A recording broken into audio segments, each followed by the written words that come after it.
The whole thing started when Lorraine and I, and these two amoeba called Dennis Coben and Norton Kelly, were hot on these phone gags last September. We did the usual ones like dialing any number out of the book.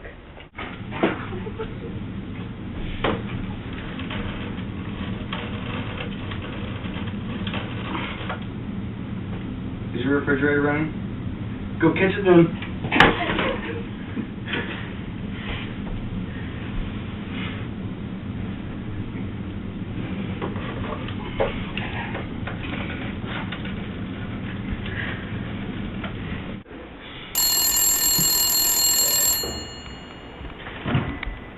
Hello? Do you have Prince Albert in a can? Yeah. Then let him out.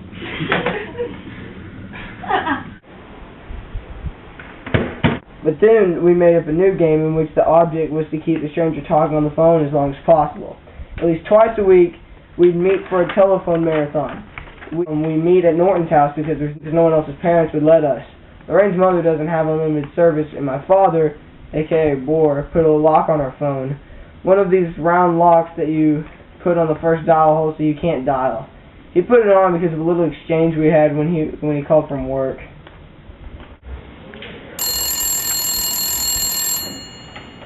Hello? Do you realize I've been trying to get your mother for an hour and a half now and the line's been busy?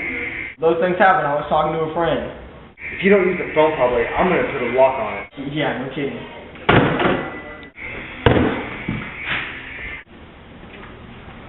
I'll teach him.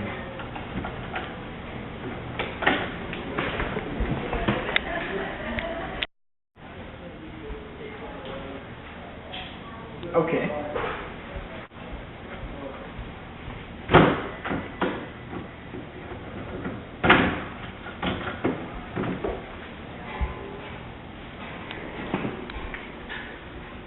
Anyway, the idea of a telephone marathon was that you had to close your eyes and stick your finger on any number in the directory.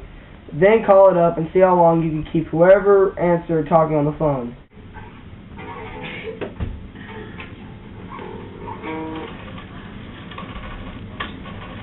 It's great.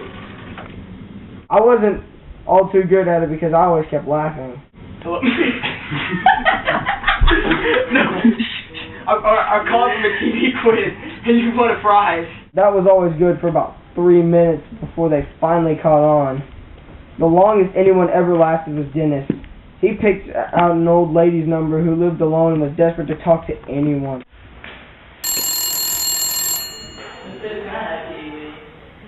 Hello? Hello, ma'am. I'm calling your number because I heard you give good advice, and I've got a problem. You mind? No, of course not. What's wrong? Well, you see, I'm about to die from a hideous skin disease because a rat bit off my nose when I was a baby, and the skin graft didn't take. He kept her on the phone for 2 hours and 26 minutes. That was the record. Now, Lorraine can blame all the other things on me, but she was the one who picked out the Pigman's number. If you ask me, I think he would have died anyway, but maybe we sped things up a bit. You can't really say we murdered him. No, not murdered him. Norton's the one who started to cheat in the game. He would pretend to cover his eyes and purposely pick a woman's number. He could always make a woman talk twice as long as a man. So this one time I decided to pick myself.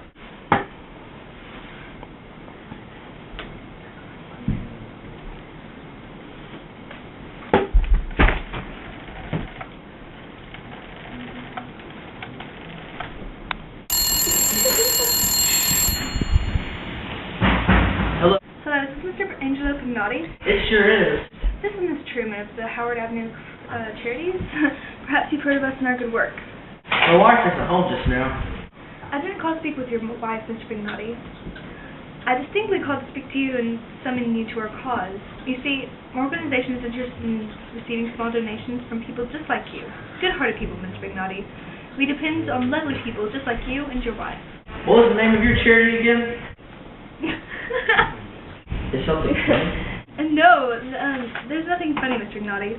It's just that one of the girls here at the office just told me a joke. It was very funny.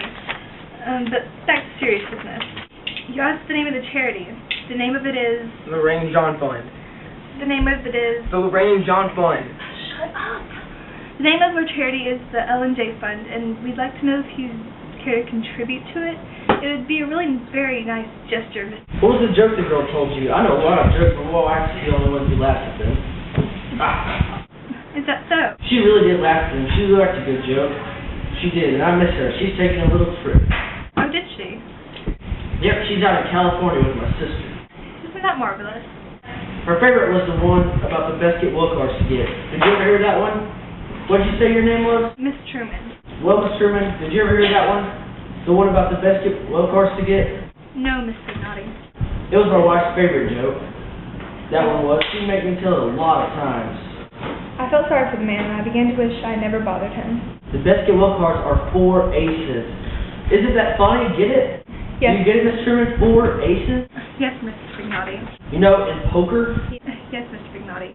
Okay, here's another one. In many states, a hunting license entitles you to 1 deer and no more, just like in marriage licenses. Aha, aha, aha. That's very funny, Mr. Pignotti. That's very funny. I'm sorry if I'm taking too much of your time, Miss Sherman. You wanted a donation, did you say? For what charity? The L&J Fund, Mr. Pignotti. I'll be glad to send you $10, Miss Sherman. Where do I send it? Let me send it to your house. I will not. Talk to him. Just from the look in his eyes, I knew what was going to happen.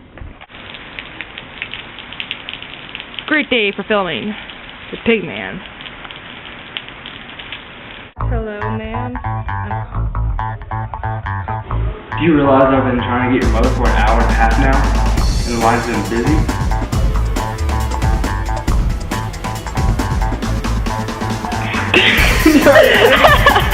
Dang it! I realize I've been trying to reach you. Alright, deep breath. You're angry, okay? You want to kill him. Call your wife for an hour and a half. You want to kill him. It's been on the phone. No. Austin. Wendy, why is this so complicated? Do you not see these people? I don't know what we're doing. Okay. Wendy was like,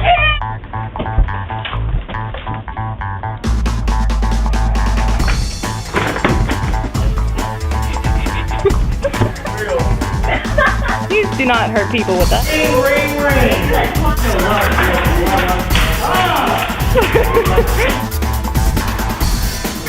It's just elbow. That's the name of our charity. The name is Diz. Name is Diz.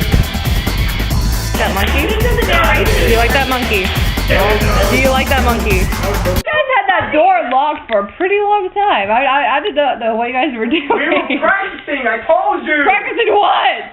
The scene. What scene? Oh yeah. Oh.